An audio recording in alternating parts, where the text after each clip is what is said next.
Hey, Steve Zonardi here with Treviso Realty. Happy Monday morning. Quick update on the current market right now. 20,626 units. So we're down 200 units since last week. Again, it's not a big drop in inventory. It's about 1.5 to 2%, which is fine. It's at least we're going down in the right direction. We need to get this around 17,000 units to get this into a very hype market. If it gets to 12,000, we're going to go into bidding wars. Ultimately, 448 sales in the last 7 days, so very similar from the week prior, between that 420, 440. Estero itself, 745 units available with 20 sold. Again, that's been pretty average right now, and inventory's down. You remember, this used to be at over 1,000 units in Estero. We're liking what we're seeing. Obviously, resale's so slow. Doesn't matter where you are. I mean, they sell, but you need to be priced right. And this is what we're doing too. Even when we're going to listing appointments, it's like we have to be realistic with what's sold. You know, if you look at the last 3, 6, 9 months of sales, and there's only a small portion of them, and they're all around the same price. Let's say, for example, 510 to 530,000. The market has an increase in value, especially in the resale. So that's going to be your base value. What you do, how you leverage this, what I'm telling sellers, and it's very hard to get this message by. I was at an appointment last week, was if you got other listings that are currently in the market at 620, 650, and they're sitting in the market 70 to 100 days, clearly they're at the wrong price. What you do at this point here to make more money, imagine going into a seller and saying, hey, I can get you 5 to 7% more than the last sale. Would you sign the contract now? They would say yes, clearly. But if you look at the past sale, let's say at 550 or 540, you can get them 575 in today's market based on how you market it right now, or where you position on the market. They may say no, but if they like the 5 to 7%, which is what realistic sales are. So ultimately, what happens is, if you have a property that's currently on the market at, let's say for this current situation, 675, renovated, has about $40,000-$50,000 more in improvements than your property, and it still hasn't sold in 100 days, that seller is willing to take probably 620, 630. What happens when that house gets sold at 620, 630 because it's on the market at 675 for 100 days? That takes your property that's got $50,000, $60,000 less of upgrades way below the 500 mark. So now you're going to have to list it at 579, something of that nature, and maybe hover around what that sale price would be. Let's just say that. And not to mention, like at 675, that might sell for 599, and that really screws the portion. But to leverage a 675 and the 630 on two listings that are currently in the market, you get it at 599, 589. You hold it firm around there. You probably sell it between 570 and 580. You're going to make $20,000 to $30,000 more than the last sale. That's pretty much because the market's gone like this. There's no let's say increases in value. So ultimately, you made 5 to 7% more than last sale. To me, as for logical thinking, that's the way you do it. But if you start wrong, you're going to end wrong. And it's just, even as a professional now, it doesn't make sense to take listings that are going to be overpriced. They're going to sit on the market. You're going to work your butt off. You're going to get blamed for everything, and then ultimately it doesn't sell. They listed with another agent at the price you told them you actually wanted them to go at, because that's where you see the value is and where it's going to sell. And then the next agent becomes a hero. So do you just chase expired listings, just be the second one in, so they've already taken like a 3 to 6 months mental beating, and you go in there as a hero, you price it right, and you get it sold? That might be the option on both sides of the border right now. But even going forward, that's obviously the listing size. What we're seeing right now is very exciting with new builds. Exciting yes and exciting no. Number one, the builders right now blowing properties out. If you look at, we did in the last, I would say 10 to 15 days, we did equivalency to about 20 deals. This is where we're looking at this, our business here in Florida. We can make this into a 100 deal business easily, very quick, just based on a little bit of market momentum. That's all we need, and we're going to blow this thing up.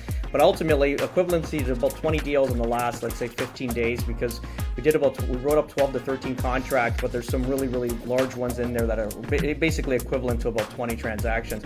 And what we're seeing is big momentum with the builders, where they're selling a lot of product, and we have to wait for them to release it, which hasn't been the case in the last 2.5 years. So when we were going heavy in negotiations before, and we would walk away and let things sit, is not the case anymore, because you like the lot, you like the home site. We have one client as well. We have like one home site. You wait one day to kind of digest it. Boom, it's sold. Then they move you down the road. you like this lot, you find out that one's sold, and then you gotta keep moving down until probably an undesirable location. So it's almost you gotta snap fast. Also, we wrote up another contract on Sunday in Verdana Village, or Saturday rather. Again, we can't physically write the contract because they've met their quota. They're supposed to do 9 sales a week. That's their quota. They've done 15 by like Wednesday. So imagine that. So then they couldn't even sell any more products. So what they did is they reserved this property, this lot, this house, and we're gonna sign it this week because they just basically put it back in their pocket. So that when to meet their quota, they'll start fresh and bang, that's already a sale going in. The problem is not the problem. And I got messaged. I mean, the agent's really good with us. We have good relationships with our sales staff and all different builders here and all through Southwest Florida. So I got them on a personal level. Send me a screenshot. He goes, take a look at this. And it showed basically, it's like their manager says, we are officially no longer reserving lots. Why? Because they're selling them, so they don't got to reserve them anymore because they're selling them so quick. So they can't reserve them. They don't want to reserve them because when they reserve them, that means that they're going to be pigeonholed to that price. So what they're going to do is on a weekly basis, they're going to start jacking up prices. This is where I'm talking to clients that are out of state, out of country. They're getting fed a lot of information via media, like their media outlets, let's say up there. Usually they're very liberal, let's just say that. I just gotta throw that in there. And they're basically bashing the Florida market. But what we're seeing here, like I'm the canary in the mine shaft, it's literally, this thing is going on fire. So that now we can't reserve lots anymore, and this is all quick updates for you guys because we're really busy. Can give you real deal information on the process of everything going. Another site that we've been loading up on investment properties. I bought one there as well. That one there, pushback. We can't get the negotiations. We'll get this. I bought a house there that I just did a video on it yesterday. 5-bed, 3-bath. 200 square feet, something of that nature, back down to a lake. I think we paid, between us, we bought them in bulk, so we got bulk pricings. That's why if you call me, we'll get you bulk pricings on these things because we're buying them with multiple buyers and we can negotiate better pricing. But I paid $265,000 or $266,750 plus 3% incentive on closing, which brings the property down to about $258 for this property, which is, it's nonsense. It's so cheap.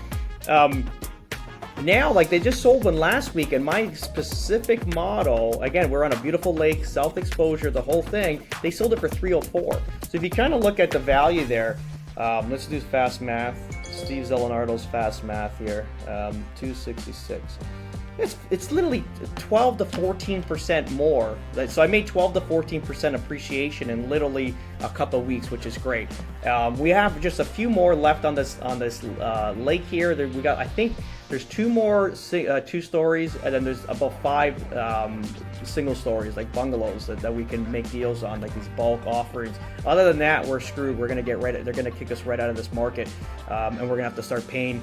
Let's say we get them instead of 260, maybe 280, 285, then we'll be in the 300s. Because if we still buy in bulk, we'll be able to get them at lower prices than, let's say, the posted price.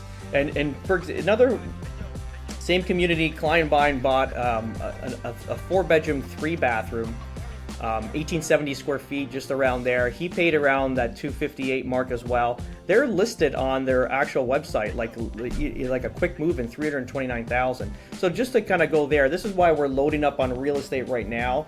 Don't listen to the media. This market's on fire. If you drive around anywhere through Southwest Florida, be observant, and you're going to see commercial after commercial building being built. Again, could they stay vacant?